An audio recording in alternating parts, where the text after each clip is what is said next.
और गुजरात के एक गांव का रहायशी हूँ। नौकरी की घर से मैं लाहौर आ गया। मुझे एक बंगले में ड्राइवर की नौकरी मिल गई। घर में सिर्फ मालिक, मालकिन और उनकी बेटी थी। मालिक ने मुझे अपनी बेटी की गाड़ी पर ड्राइवर रख लिया। मालिक की बेटी एक बड़े कॉलेज में पढ़ती थी और मैं उसकी गाड़ी चलाया करता था। रोज सुबह उसे कॉलेज छोड़ता और वापसी में कॉलेज से लेकर बंगले में पहुंचाता। अक्सर वो शाम में अपने दोस्तों की तरफ निकल जाती तो मैं ही उसे लाने ले जाने का काम करता। एक गांव वाला होने की वजह से मैं इज्जत के मामले में बहुत ही ज्यादा हसास था। मैंने कभी नजर उठाकर मालिक की बेटी की तरफ नहीं देखा था। मालिक की बेटी का नाम किंदा था और वो एक हसीन लड़की थी, लेकिन मैं हमेशा ही नजर झुकाकर उससे बात करता।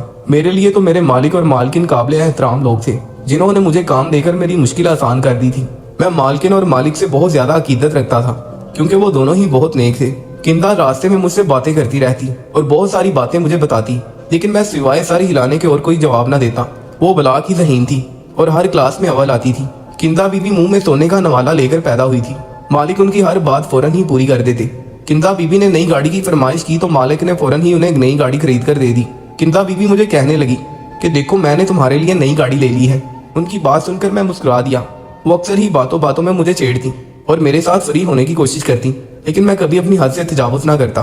किंदा बीबी जब भी खरीदारी पर जाती तो वो मेरे लिए भी कुछ ना कुछ जरूर लेकर आती, लेकिन मुझे क्या खबर थी कि यही किंदा ही एक दिन मेरे किरदार को पाश पाश कर देगी। किंदा बीबी की कम उम्री में ही शादी हो गई थी और वो शादी होकर अपनी खाला के घर जाने वाली थी। किंदा अपनी गाड़ी में अक्सर ही फोन पर अपने दोस्तों से बातें कर रही होती थी, जिसमें उनके मंगेतर का भी कहीं ना कहीं नाम आता, लेकिन मैं कभी उनकी बात सुनने की कोशिश नहीं करता और अपना ध्यान इधर उधर लगाए रखता। सर्दियों के दिन थे कि जब मालिक और मालकिन को अचानक ही अमेरिका जाना पड़ा था, क्योंकि मालिक के बड़े भाई जो अमेरिका में रहायश पजीर थे, उनकी हालत बहुत ही नाजुक थी और वो अपने आखिरी वक्त में अपने भाई को अपने पास देखना चाहते थे। किंदा बीबी के इम्तिहान सर पर होने की वजह से मजबूरन वो दोनों अपनी इकलौती बेटी को घर पर ही छोड़ गए।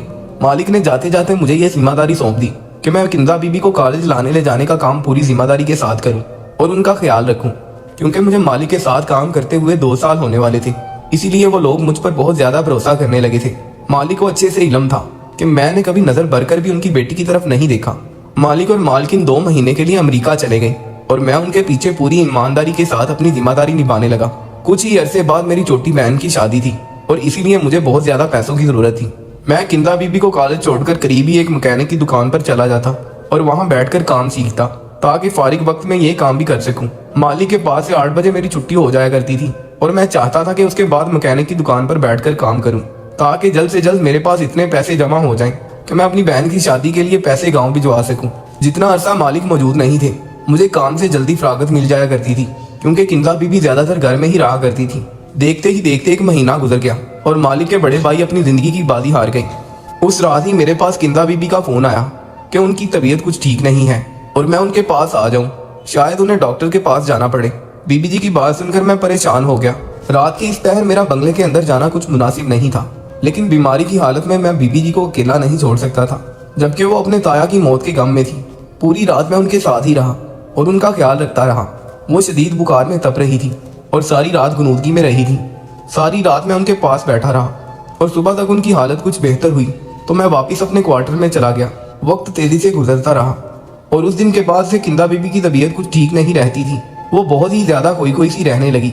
मुझे लगा शायद वो अपने माँ बाप की जुदाई में परेशान हो गई है, लेकिन मुझे क्या खबर थी कि दरअसल हकीकत क्या है। मालिक ने मजीद 1 महीना और अपने भाई के बच्चों के पास गुजारा किया और पूरे 2 महीने बाद वो दोनों घर वापस आए तो मैं उन्हें देखकर बहुत खुश हुआ। लेकिन उस वक्त मेरे कदमों तले जमीन निकल गई जब मालिक ने पास पड़ा डंडा उठाकर मुझे बुरी तरह पीटना शुरू कर दिया। वो मुझे गंदी गालियां देते जा रहे थे और मारते जा रहे थे। मुझे समझ नहीं आ रहा था कि मुझसे ऐसी कौन सी गलती हो गई है जो मालिक इस कदर गुस्सा है कि मेरी बात भी सुनने को तैयार नहीं। और जब मुझे पूरी बात पता चली तो ऐसा लगा जैसे किसी ने मेरे कदमों तले जमीन छीन ली हो। किंदा बीबी ने मुझ पर इल्जाम लगाया था कि मैंने उनके साथ जबरदस्ती की है और वो अब उम्मीद से है, और ये बात डर के मारे उन्होंने अपने माँ बाप को फोन पर नहीं बताई कि मैं उन्हें कोई नुकसान ना पहुंचा दूं। मैंने हैरत से किंदा बीबी को देखा जो कमाल की डिटाई से झूठ पर झूठ बोल रही थी। मैं तो किंदा बीबी को बहुत ही सीधा साधा और मासूम समझता था, लेकिन उन्होंने तो मेरे किरदार को दागदार कर दिया था। मालिक मेरी कोई बात सुनने को राजी नहीं था और किंदा बीबी अपने झूठ से पीछे हटने को तैयार नहीं थी। वो कह रही थी कि जिस रात ताया का इंतकाल हुआ उनकी तबीयत ठीक नहीं थी। उन्होंने मुझे कमरे में बुलाया था। उन्हें लगा था कि शायद उन्हें डॉक्टर की जरूरत है, लेकिन मैं अस्पताल ले जाने की बजाय उनके साथ गलत काम कर बैठा। मालिक ने पुलिस को बुलाकर मुझे जेल में डलवाने का फैसला किया था, लेकिन किंदा बीबी ने उन्हें रोक दिया था किंदा ने अपने वालिद को कहा कि ऐसा करने से उनकी इज्जत पर आंच आएगी। किंदा बीबी के वालिद मुझे नौकरी से निकाल चुके थे और मैं बहुत ही ज्यादा परेशान था। मेरे पास करने के लिए कोई काम नहीं था और इतनी जल्दी मुझे दूसरी नौकरी भी नहीं मिल रही थी, जबकि मेरी बहन की शादी सर पर आ गई थी। मैं मालिक के दिए हुए सर्वेंट क्वार्टर में रहता था और अब मेरे पास रहने के लिए कोई जगह भी नहीं थी। इसलिए मैं मजबूर होकर दोबारा मालिक के दर पर गया और उन्हें अपनी बेगुनाही का यकीन दिलाना चाहा। लेकिन मेरे मालिक ने मेरे सामने ऐसी शर्त रख दी कि मेरे होश उड़ गए। मालिक ने मुझसे कहा कि तुम्हें किंदा से कुछ महीने के लिए शादी करनी होगी। जब बच्चे की पैदाइश हो जाए तो फिर तुम इसे छोड़कर चले जाना। हमने बच्चा खत्म करवाने की बहुत कोशिश की है, लेकिन सब डॉक्टरों ने यही कहा है कि इस अमल में किंदा की मौत हो सकती है और मैं अपनी इकलौती बेटी को खोना नहीं चाहता। किंदा का मंगेतर भी उसे छोड़कर चला गया और इससे पहले के जमाने में हमारी बदनामी हो, हम किंदा को तुम्हारे साथ रुखसत कर देंगे और तुम इसे अपने साथ अपने गांव ले जाना। जब बच्चे की पैदाइश हो जाएगी तो इसके बाद हम किंदा को वापस ले लेंगे। मैं जानता था कि ये बच्चा मेरा नहीं है और किंदा ने झूठ बोला है, लेकिन इसके बावजूद मैं इस पर राजी हो गया था क्योंकि मुझे अपनी बहन की शादी के लिए पैसों की जरूरत थी और इतने पैसे फिलहाल मुझे सिर्फ मेरे मालिक ही दे सकते थे। इसीलिए मैंने किंदा से शादी करने के लिए हामी भर ली और उसके साथ निकाह करके उसे गाँव ले आया। किंदा बहुत खामोश थी। मैंने भी गाँव पहुँचने तक सारा रास्ता उससे कोई बात ना की थी। निकाह के फौरन बाद हम दोनों गाड़ी के जरिए गाँव आ गए थे। मेरी माँ और घर वाले किंदा को देखकर हैरान रह गई और जब मैंने अपनी माँ को बताया कि मैंने शादी कर ली है तो मेरी माँ हैरान रह गई और कहने लगी कि इतनी बड़ी बात तूने मुझे बताई भी नहीं। तेरी शादी को लेकर मेरे कितने अरमान थे। लेकिन फिर किंदा की मौजूदगी को महसूस करते हुए मेरी माँ खामोश हो गई और किंदा को प्यार करने लगी। किंदा बहुत ही खूबसूरत थी। इतनी प्यारी और कम उम्र बहू देखकर मेरी माँ की सारी शिकायतें दूर हो गई और वो किंदा को मेरे कमरे में ले गई और उसे गाँव की औरतों की तरह सजाने लगी। मैं बहन की शादी के इंतजामात देखने लगा और शाम ढले जब कमरे में आया तो किंदा दुल्हन के रूप में मेरे बिस्तर पर बैठी हुई थी। उसे देखकर मैं शिश्तर रह गया। वो कोई हूर पर ही मालूम होती थी। पहली नजर में ही मैं अपनी बीवी पर दिल हार बैठा था। लेकिन मैं कैसे भूल सकता था कि मेरी इसी बीवी ने मुझे किस तरह बदकिरदार साबित किया है। मैं उसके करीब बेड पर आकर बैठा तो वो खौफ के मारे लड़ने लगी। वो अच्छे से जानती थी कि उसने मुझसे किस तरह शादी की है। मैं इससे पहले कि उसे कुछ कहता वो खुद ही रोने लगी और मेरे कदमों में बैठ गई। किंदा रोते हुए मुझसे कहने लगी कि उसने जो इल्जाम मुझ पर लगाया उसके लिए शर्मिंदा है और उसे अपनी गलती का पूरा एहसास है। लेकिन ये सब कुछ उसने मुझे बदनाम करने के लिए नहीं किया, बल्कि बहुत ही मजबूरी में किया है। मैंने कहर बरसाती नजरों से किंदा को देखा और उसे साफ लफ्जों में कह दिया कि तुमने कितनी मजबूरी में ही ये सब क्यों ना किया हो, लेकिन तुम्हारे इस अमल से मेरी इज्जत को दो कौड़ी की भी नहीं रही। तुम अपने गुनाह को मेरे साथ धोकर सुरखरू हो गई और मैं बेगुनाह होते हुए भी अपने मालिक के नजरों में गिर गया। मैं चाह कर भी तुम्हें माफ नहीं कर पाऊंगा, लेकिन मैं इतना कमजोर नहीं हूँ कि अपने निकाह में आई औरत के साथ कोई ज्यादती करूं।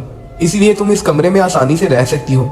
तुम्हें किसी चीज की कोई तकलीफ नहीं होगी और जब तुम अपने गुनाह को इस दुनिया में ले आओ तो यहाँ से जाने पर भी आजाद होगी। मैं खुद तुम्हें तुम्हारी औलाद के साथ तुम्हारे घर छोड़ाऊंगा। मैं किंदा को अपने कदमों से उठाकर बेड पर बिठाते हुए कमरे से बाहर निकलने लगा। तब किंदा के लफ्जों ने मेरे कदमों को जंजीर कर दिया। वो कहने लगी कि मैंने कोई गुनाह नहीं किया है कि जिसकी पैदाइश तक मुझे यहाँ इंतजार करना पड़े। ना ही मैंने आपको आपके मालिक की नजरों में गिराया है, बल्कि आपके मालिक तो आपसे बहुत मोहब्बत करते हैं और वो आप पर सबसे ज्यादा भरोसा करते हैं और इसीलिए आपके मालिक ने अपनी जिंदगी की सबसे कीमती चीज आपको सौंप दी और मुझे ये हुक्म दिया था कि मैं शादी के बाद आपको सारी हकीकत बता दूं। किंदा की बातों ने मुझे हैरान कर दिया था। मैं पलटकर किंदा का चेहरा देखने लगा जहाँ मासूमियत छाई हुई थी। वो इस वक्त एक 18 साल की मासूम सी लड़की थी जो न जाने किन हालात में गुजारा कर रही थी। किंदा कहने लगी कि वो हामला नहीं है, बल्कि उसके वालिद ने मुझसे ये झूठ कहा है और उसके वालिद ने ये सब बहुत मजबूरी में किया है क्योंकि वो अपनी बेटी की जान बचाना चाहते थे। किंदा ने मेरे करीब आकर मेरा हाथ अपने हाथों में थाम लिया और मुझे अपने साथ लिए बेड पर बैठ गई। किंदा बहुत धीमे लहजे में मुझे अपनी सच्चाई बता रही थी और मैं गुमसुम सा उसकी बात सुन रहा था। किंदा कहने लगी कि उसकी खाला ने बचपन से ही अपने बेटे के लिए उसका रिश्ता मांग रखा था और किंदा के वालिद ने अपनी साली के बेटे का रिश्ता मांग रखा था और किंदा के वालिद ने अपनी साली की अच्छी आदत देखकर किंदा का रिश्ता अपनी बीवी के पांजे से तय कर दिया था। लेकिन वक्त गुजरने के साथ साथ किंदा के वालिद को अपनी गलती का एहसास हुआ क्योंकि किंदा का मंगेतर अहमर माँ बाप का इकलौता बेटा होने की वजह से बहुत ज्यादा बिगड़ चुका था। उसके पास ना ही पैसे की कमी थी और ना ही कोई रोक टोक करने वाला था। अहमर की वालिदा कभी भी अपने बेटे को गलत बात पर ना टोकती और जैसे जैसे उम्र की सीढ़ियां तय करता जा रहा था वो मजीद अयाश होता जा रहा था। किंदा बताने लगी कि जिन दिनों उसके माँ बाप अमेरिका गए हुए थे अहमर ने कई दफा उसके साथ बदतमीजी करने की कोशिश की और एक दफा तो वो शराब के नशे में धुत घर आया और किंदा पर तशद्दुद करना चाहा, लेकिन उसने खुद को कमरे में बंद करके बचा लिया। उसे समझ नहीं आ रहा था कि वो अपने आप को बचाव के लिए क्या करे। क्योंकि उसे खौफ था कि अहमद उसके अकेलेपन का फायदा उठाकर दोबारा घर में दाखिल हो सकता है। इसलिए उसने सारी रात मुझे अपने कमरे में बिठाए रखा। वो अहमद से कहीं ज्यादा भरोसा मेरे किरदार पर करती थी। अपने माँ बाप के वापिस आते ही उसने एक एक बात अपने बाप को बताई। किंदा के बाप ने अहमद की माँ से बात की कि वो अपने बेटे को समझाए कि जब किंदा से शादी करनी है तो इस तरह की हरकतें करने की क्या जरूरत है। लेकिन अहमद की माँ ने यह कहकर बात खत्म कर दी कि अहमद नौजवान खून है और जज्बात में आकर जोश मारता है। बच्चे हैं, थोड़ी बहुत मस्तियां तो करते हैं। किंदा क्यों इतने पुराने ख्यालात की मालिक है कि अपने मंगेतर के साथ कुछ वक्त भी नहीं गुजार सकती। किंदा कहने लगी कि जब अब्बा को एहसास हुआ कि उन्होंने कितना बड़ा गलत फैसला किया है। मेरे बाप ने जैसे ही अहमद के साथ मेरा रिश्ता खत्म करने की बात की तो अहमद धमकियों पर उतर आया और उसने साफ साफ लफ्जों में कहा कि वो मुझे किसी सूरत नहीं बख्शेगा। अब्बा मुझे लेकर बहुत ज्यादा परेशान थे कि जब उन्हें लॉन्च के शीशे के पार तुम गाड़ी साफ करते दिखाई दिए। मैंने अब्बा को यह भी बताया था कि ताया के इंतकाल वाली रात तुमने सारी रात बैठकर मेरी हिफाजत की थी। अब्बा को अंदाजा हो गया था कि तुम एक पुख्ता किरदार के मालिक हो, इसलिए अब्बा ने यह फैसला किया कि वो तुमसे मेरी शादी करवा दे और अहमद से फौरी तौर पर छुटकारा हासिल कर ले। लेकिन अहमद ये शादी इतनी आसानी से नहीं होने दे सकता था। इसीलिए अब्बा ने खाला को यही बात बताई कि तुमने मेरी इज्जत पर हमला किया है और मैं अब उम्मीद से हूँ। खाला ने खुद ही ये रिश्ता तोड़ दिया क्योंकि वो इज्जतदार लोग ऐसी लड़की को बहू नहीं बना सकते थे जो शादी से पहले ही हमला हो चुकी हो। अब्बा तुम्हें पहले ही रोज सारी हकीकत बता देना चाहते थे, लेकिन अब्बा को डर था कि अगर तुमने शादी से मना कर दिया तो वो क्या करेंगे। इसीलिए अब्बा ने जानबूझकर तुम्हें देखते ही मारना शुरू किया और तुम पर गलत इल्जाम लगाया और तुम्हें नौकरी से निकाल दिया क्योंकि अब्बा जानते थे कि तुम्हें पैसों की जरूरत है। अब्बा को यकीन था कि तुम खुद ही पलट कर वापिस आओगे तो वो शादी की शर्त रख देंगे। अब्बा का मंसूबा कामयाब हो गया।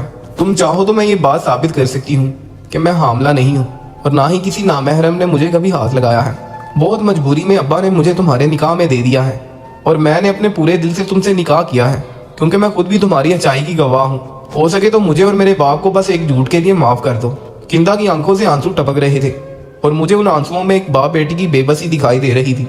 मैंने किंदा को फारिग नहीं किया बल्कि अपने सीने से लगा लिया था। वो एक बहुत ही प्यारी लड़की थी जिसे शायद खुदा ने इसी तरह मेरे नसीब में लिखा हुआ था।